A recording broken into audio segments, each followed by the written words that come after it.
Well, ladies and gentlemen, welcome to our conjunction video of the week.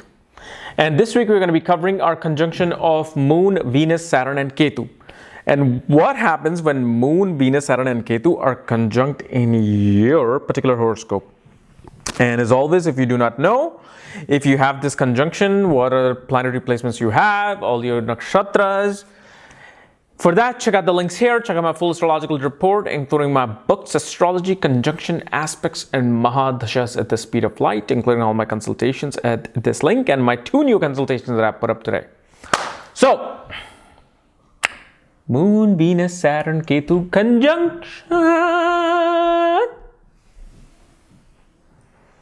So, this is a very interesting conjunction. Okay.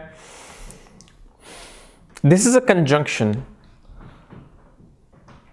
If I had to give it like, let's say, a phrase, not even a sentence, a phrase, it would be sexual frustration. The desired sexual frustration.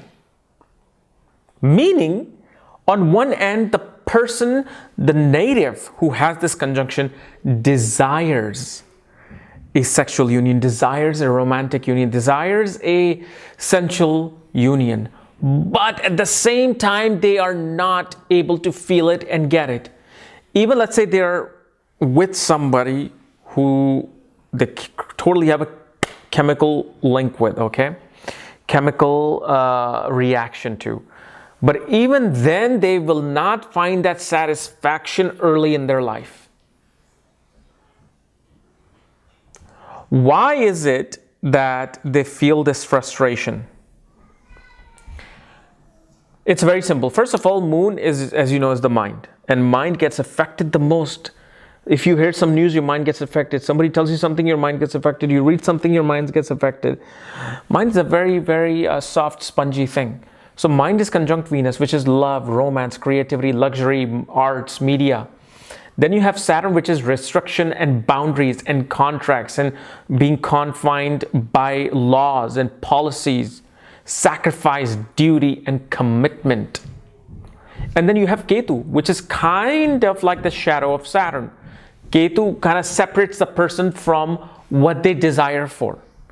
Ketu is this unfulfillment of desires. Okay. So here on one end, the mind is very much ready to engage in a relationship, or to engage in a, romantic relationship. And Saturn kind of actually helps that. Okay. Now remember, this is a foundational meaning. We don't know your sign or nakshatra or house placement, but Saturn here actually kind of helps the Moon become more committed towards its goal. Okay, so if it wants to be romantic with people, it will be romantic with people like it's a duty, like it's a commitment. Okay, and Venus becomes very passionate with love because it's putting all its work and effort on experiencing romance. So in a way, Saturn, Moon, Venus can actually become good. But then you got Ketu coming in. And so now you have 2 benefics and 2 malefics counteracting each other. So now Saturn gets a little bit more power of Ketu. And that's where this dissatisfaction comes into play, because not only the mind is ready for romance, but then it feels restricted. It doesn't allow too many people to come in. If it does, it has its own set of laws and rules that they want to put on the other person. But even when they do that and they interact, then they have that experience, they're not able to find that, oh yeah, like that high of that, sexual orgasm. That high, even if the high comes, they will not be like, oh, really? This was the high? This was it? Why? One thing we do see that, especially in a female's chart, this particular conjunction will definitely nullify their sexual urge or their sexual desire. Okay, but you always have to check Navamsha chart. How is this conjunction? How are these planets, especially how is Venus in this scenario? And the other thing that we also see is that your mother was a very artistic person, very creative person. Your spouse will be older in age with you. especially for men, your spouse will be older in age with you, women as well.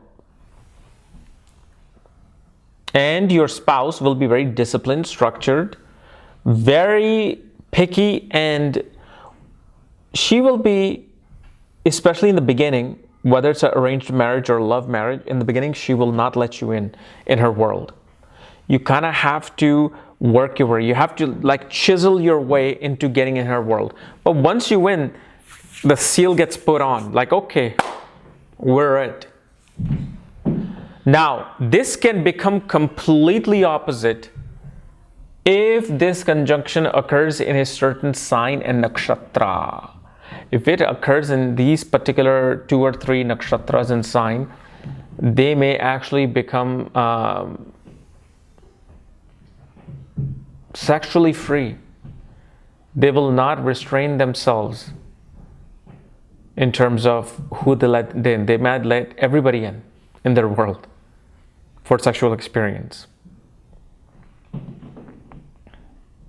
And obviously, if there are other aspects of planets, that will totally change the balance of this conjunction. So if let's say right now it's just creating restriction, right? Like restriction. But let's say if Rahu Mars looks at this conjunction, the person will be highly, highly sexual. You know, so aspects make that difference, and this is why I wrote that book of mine of aspects at the speed of light, so you can understand how important aspects are. And especially you have to see which planet becomes strong in the conjunction too. So let's say you have Moon, Venus, Saturn, Ketu conjunction, right? And here I am describing all these negative things, negative aspects of this conjunction.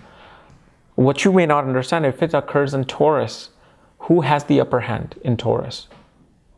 Venus and Moon, because Moon is exalted in Taurus. Venus rules the sign of Taurus. So absolutely this person will not be so dissatisfied from relationship and love. They may actually run into a lot of people from their past lives. Because of Ketu conjunction in this scenario, a person may run into a lot of past life unfulfilled relationship, unfulfilled sexual interactions, you know, and they may be getting fulfilled in this life, or not all of them, maybe some of them. And absolutely this person becomes a very creative individual as well. Especially if this conjunction somehow influences the 1st, 3rd, and 5th house, whether by placement or aspect. Very, very creative individuals. But also very dependent. This person is very much dependent upon others to enjoy life. This person cannot be alone. They can't be just by themselves going on vacation, experiencing life. They have to have a big group setting. Although with Ketu, they may be able to overcome that. But still, you know, if Ketu wasn't here, definitely they would need a large group. With Ketu, it kind of decreases from 100% needingness to maybe 50% needingness.